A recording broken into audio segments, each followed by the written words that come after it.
Hey, this is Christina with Feliciano and Friends. I have MJ today. She's a really good friend. I'm anxious and a little bit fearful today for the first podcast, but that's what we're going to talk about. We're talking about our goals, we're talking about overcoming fears, and we are talking about keeping your circle really tight. Welcome, MJ. Thank you, guys. I'm very excited to be here. So these are some good topics. I can't wait to talk about them. Absolutely.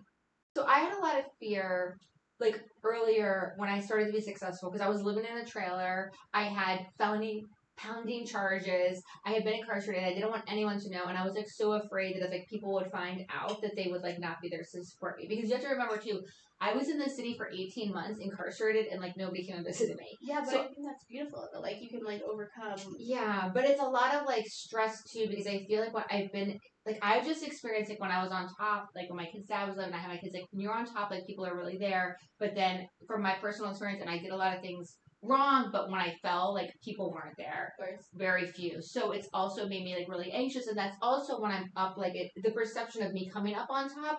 This is why I'm so close with you. I'm so close with Izzy. I have a very, very small circle because I know that like I could F up and fumble tomorrow and you guys would still be there, and most people wouldn't. And I don't blame them because I wouldn't be there. You know, we can't be there for hundreds of people. Well, also a lot of people don't love to see people win. You know, I've had like the opposite effect where like when I was down, everyone was there for me, and then as I was going up, they're like, wait, no, you're down. Like we party, we go out, we do these things, and I fell into that lifestyle really hard of like going out, and that was the thing. And then when I started to break away and like was like, no, I want a whole business, I want an empire.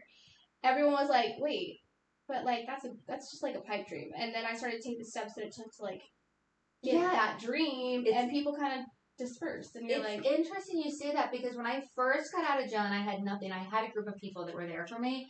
And what was sad was, and I'm really, really like thankful to those people, but when I started to come up, they weren't there for me as much. And then the flip side, the people that were more successful that weren't there for me when I was really down and out, when I started to get back up, have really helped me, you know, with business and things like that. So it's hard, and I don't blame. Like I'm just for anyone that's helped me in any step of the way, I'm appreciative. But it's a very interesting dynamic, and not many people can relate to it unless they've experienced it. Yeah. And when you're, you know, it's kind of like attracts like. So when you're doing really well, you're going to attract other people that are doing really well. When you're not doing so well, you're going to attract maybe other people that are doing so well. Yes. And especially when like you and I, when we've gone between, I guess, friend groups or different, we've been up and we've been down. So we've had both. Sometimes it's hard because people don't stay there for all of the seasons. No, I feel like a lot of people, even my clients, will be like, what made you? And I'm like, if I could like run back and tell younger me like what to do, I'd be like, just focus on your goals and then look around you, and like if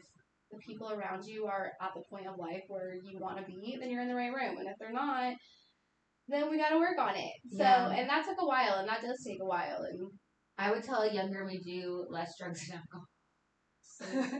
So I mean, honestly, that is a real thing. I mean, let's be real here. And make just better decisions. It's hard, especially being younger, but that's why right now, especially with my business, I'm trying to train people, and I love that like I'm reaching towards young business professionals because I'm like, let me help you. Like you're 20, 21, 22, like don't party. Just like focus. Like there's a path, there's a goal.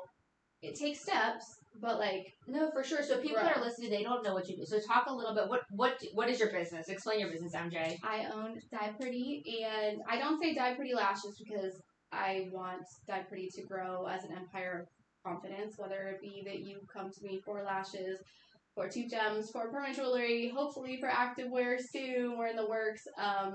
So that is my goal. But ultimately, I'm really stepping in towards training and like mentorship now, so I'm excited about that. And I've reached out to like the schools and things like that, like hair schools. No, that's awesome. Aesthetic schools. So for people that are listening, because I do think people might just, you know, we're just locally in Jacksonville. We are not. No one. It's not like everyone in Florida knows about us or nationally. The only maybe there's a small little bit of Jacksonville people that may or may not know who we are.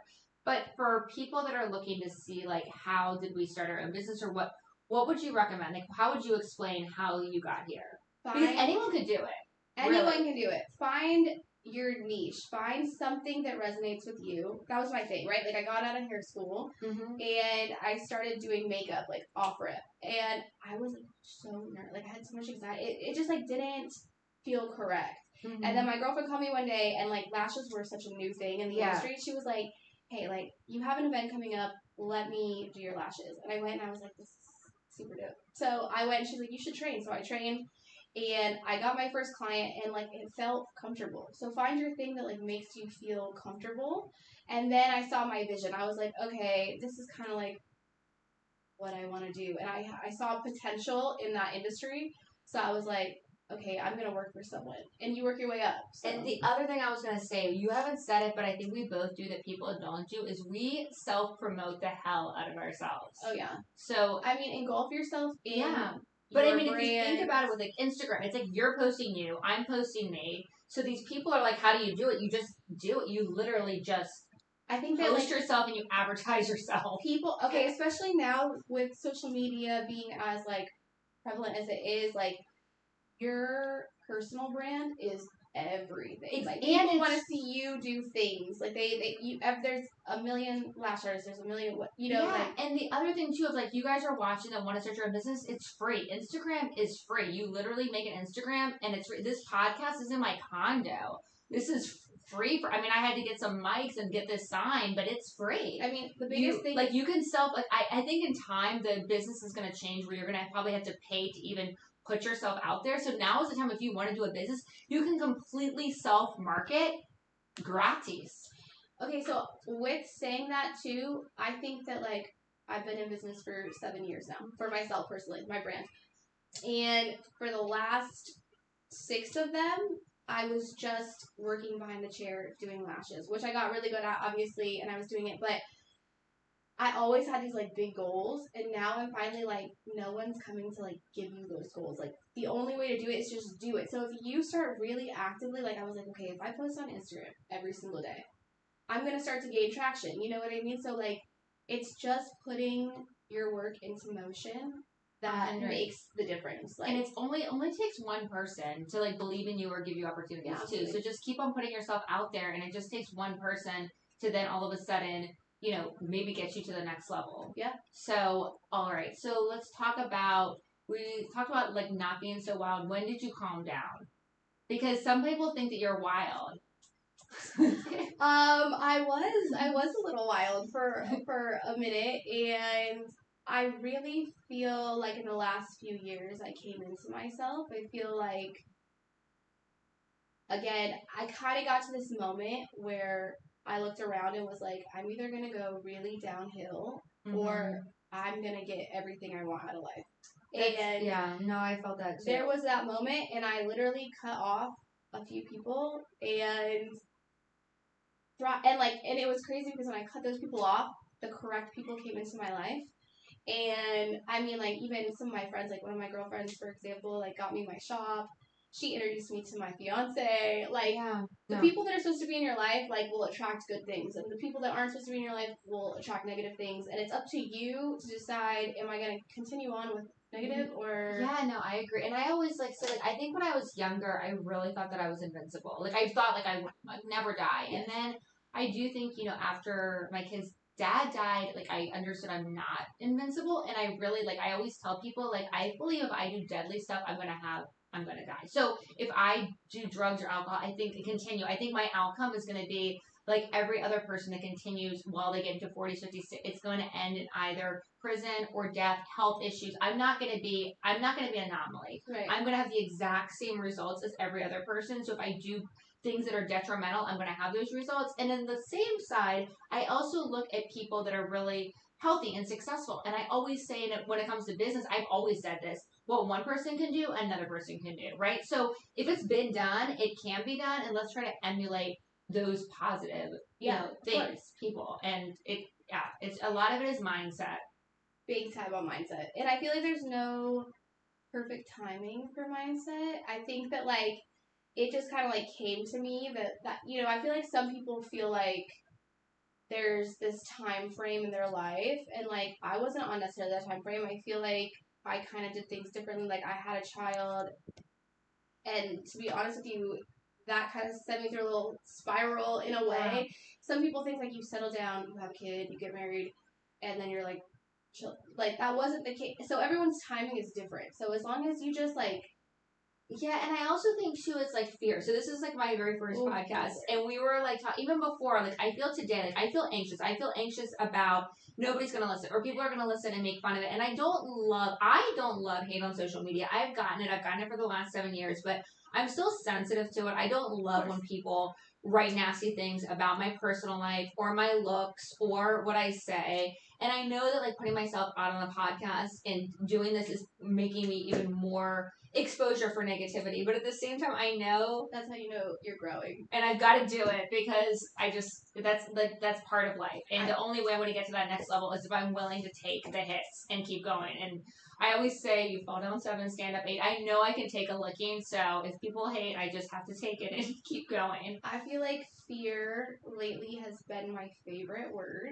because this year alone, even with you, I would like to point out specifically, I have faced fears that I, like going on the news was a very giant thing for me. I was super happy that you did that with me. Speaking, and I've been very, like, I love doing lashes. I sit behind a chair. I am not scared to talk to anyone that's sitting in my chair because they chose to come to me. But to put yourself out there is a completely different situation. Yeah, no. So I feel like fear is the number one killer of businesses too. So like I feel like if you're at a point in your business where you're feeling scared, you are on the right track. Because that's when you need to overcome that. For sure. And then also, and like we talked about this before, or I talked about this. So, like for spirituality, I say I'm a Christian. I'm always like, don't follow me. My personal belief is follow Jesus' scripture. But it talks about in scripture, and this is one of my favorite scriptures, is that God does not give us a spirit of fear, but of love, peace, and a sound mind. I personally believe there's dark and light, good and bad. And I think that fear comes from darkness. So I also, in my mind, am like, if I'm feeling fear, that's not of God. And to try to like push past it. And that God is love, light, power, sound, mind. So if I have those, I'm aligned with God. If I don't have that, I'm not aligned with Him, and I have to push out that because I want to be aligned with Him. I want to be good and light and positive. I love that. And so literally, I have it tattooed on me. Actually, obviously, I have a lot of those, and not all of them are meaningful. But there is one on me that says, "In order to succeed, one must never be afraid of fear." Yeah, and for sure. That has I think it was like my second tattoo I ever got, and I was like, this resonates so hard with me because it like I said, it's such a stopper. For sure. And it made me not fulfill certain dreams that I wanted to do, or maybe, whatever it was. But that's why this year I was like, you know what, we're facing our fears. We're going to network. We're going to get out there. We're going to do all that. So I'm all about manifestation and visions, and I believe that there is power in words. So there's something to speaking things out. So I want to ask you, MJ, before we wrap up, what is your vision for the future? What would you love to see for your personal life, for your child, for your business?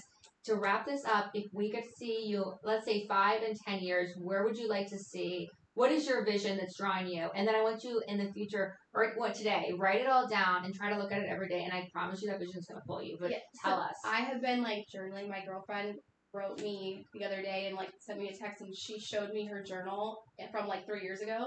And she had accomplished something out of her journal. And I was like, dang, I need to write down everything that like I want to do. So I love that you said that. And my vision for the future is, from my business standpoint, I'm definitely trying, like I said, to grow into being a mentor. And I want my brand to grow in many different aspects. But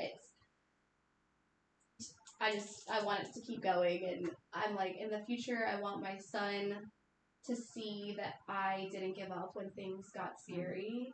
And that is a big goal of mine, to watch him. I feel like we're very much so raised to be like, go to school, go to college, get a job.